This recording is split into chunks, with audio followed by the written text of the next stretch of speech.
तो मोदी के जाल में फंसी गए नीतीश कुमार।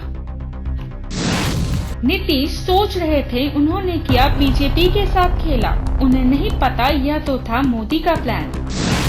जहां नीतीश की सोच खत्म होती है, मोदी की वहीं से शुरू होती है। बिहार की असली पिक्चर अभी बाकी है मेरे दोस्त।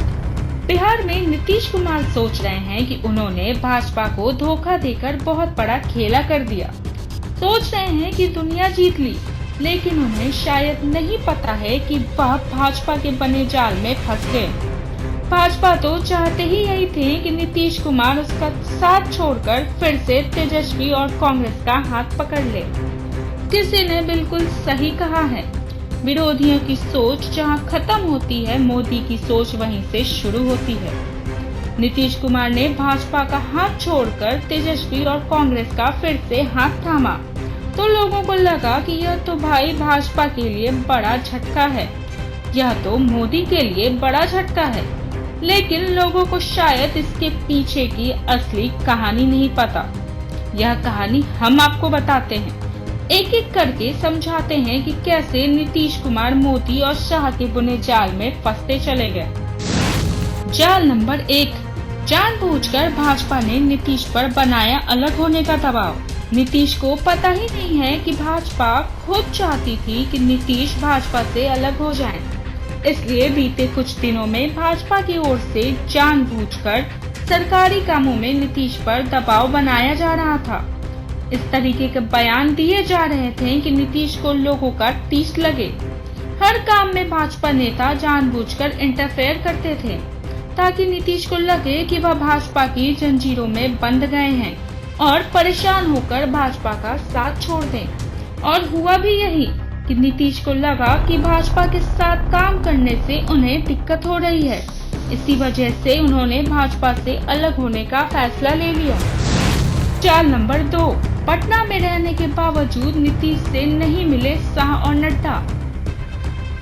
हाल ही में 30-31 जुलाई को अमित शाह और जेपी नड्डा भाजपा के कार्यक्रमों में शामिल होने के लिए बिहार की राजधानी पटना में थे, जहां से महज कुछ मिनटों की दूरी पर नीतीश कुमार का घर है। लेकिन इसके बावजूद दोनों ने ही नीतीश को भाव नहीं दिया और उनसे मुलाकात नहीं की, जबकि गठबंधन सरकार का यह कायदा है कि भाजपा के इतने बड़े नेता यदि बिहार की राजधानी गए हैं तो भले कुछ मिनटों के लिए सही वहां के मुख्यमंत्री से मिले। लेकिन शाह और नड्डा दोनों ने ही जानबूझकर नीतीश को भाव नहीं दिया। यह उनके प्लान का हिस्सा था।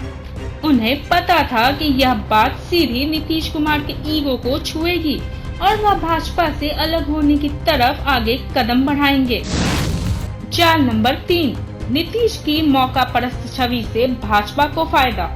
नीतीश कुमार बीते 7 सालों में 3 बार अपने साथी बदल चुके हैं। 2015 में आरजेडी कांग्रेस के साथ मिलकर सरकार बनाई।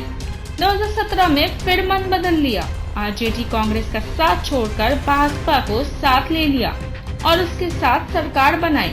और लगभग 5 साल बाद एक बार फिर से उन्होंने भाजपा का साथ छोड़ दिया और आज आरजेडी के साथ सरकार बना लिया। भाजपा नीतीश की इस परिस्थिति का फायदा उठाएगी और आने वाले चुनाव में इसे मुद्दा बनाकर नीतीश के खिलाफ इस्तेमाल करेगी। बिहार के लोगों को यह एहसास करवाएगी कि आप वोट किसी को देंगे और सरकार किसकी बनेगी। और नीतीश अपने सियासी नफे नुकसान को देखकर फैसले लेते हैं और कभी भी साथी बदल देते हैं। इसलिए इस बार भाजपा को पूर्ण बहुमत की सरकार बनवाएं ताकि बिहार को एक स्थिर सरकार मिल सके। चाल नंबर 4, आरजेडी का पत्ता नीतीश से ही कटवाने की प्लानिंग। मोदी शाह को पता है कि अगर बिहार में पूर्ण बहुमत की सरकार बनानी है तो पहले आरजेडी का पत्ता काटना होगा, क्योंकि अभी भी आरजेडी का जनाधार बिहार में सबसे ज्यादा है। आरजेडी को नुकसान पहुंच गया तो बीजेपी का रास्ता क्लियर हो जाएगा।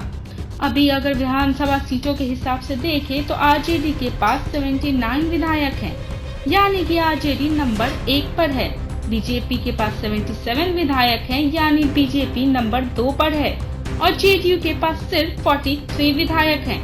यानी अगले चुनावों में भाजपा को आरजेडी से कम 30 सीटें और जेडीयू से महज 10 सीटें छीननी है। इसमें उनकी पूर्ण बहुमत की सरकार बन जाएगी। इसलिए बीजेपी चाहती है कि नीतीश और तेजस्वी मिलकर सरकार बना लें, ताकि दोनों राजनीतिक महत्वाकांक्षाओं का टकराव हो, और यह टकराव तभी होगा जब दोनों साथ मिलकर सरकार चलाएंगे। पिछली बार भी नीतीश ने इसी वजह से आरजेडी का साथ छोड़ा था, क्योंकि उन पर आरजेडी और कांग्रेस का दबाव था। लेकिन इस बार नीतीश चाहकर भी लोक लाज के डर से पाला नहीं बदल पाएंगे, आरजेडी का साथ नहीं छोड़ पाएंगे और मजबूरी में सरकार चलाते रहेंगे और अंदर ही अंदर आरजेडी की पूरी जड़ें काटने की कोशिश करेंगे, ताकि वह अपनी ताकत का एहसास आरजेडी को करवा पाएं। और मोदी शाह को भी यही चाहिए। बचपन में अपने 2 बिल्लियों की लड़ाई की तो कहानी सुनी होगी, जिसमें बंदर यानी कि तीसरी पार्टी का फायदा हो जाता है। बिहार में भी अब यही होने वाला है। बस आगे आगे देखिए होता है क्या। मोदी और शाह को समझ पाने में नीतीश जैसे को भी 7 जन्म और लेने पड़ेंगे।